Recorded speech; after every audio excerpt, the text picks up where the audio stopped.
আসসালামু আলাইকুম আম্মু। ওয়ালাইকুম আসসালাম আব্বু। আম্মু, তোমার মনটা কি খুব খারাপ? একটু খারাপ।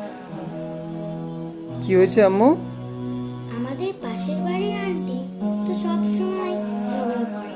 আমি কি ওদের সাথে কথা বলবো না? না মা, এভাবে করা একদমই ঠিক নয়। ইসলাম আমাদের শিখিয়েছে প্রতিবেশীর সাথে সব সময় ভালো ব্যবহার করতে।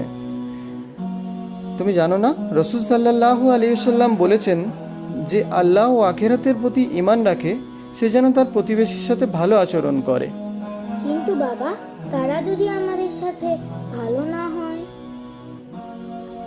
তাহলেও আমাদের কর্তব্য হলো ধৈর্য আর সুন্দর আচরণ করা। আল্লাহ তাতে খুশি হন। ভালো ব্যবহার বলতে কি কি করতে হবে? ভালো ব্যবহার বলতে সালাম দেওয়া, প্রতিবেশীকে সালাম দেওয়া, বিপদে সাহায্য করা, খাবার ভাগাভাগি করা, কখনো প্রতিবেশীকে কষ্ট না দেওয়া।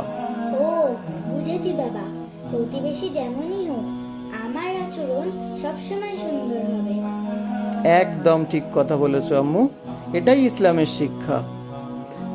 আসসালামু আসসালামু আলাইকুম ওয়া আলাইকুম ওয়া রাহমাতুল্লাহি ওয়া রাহমাতুল্লাহি ওয়া বারাকাতুহু। বারাকাতুহু।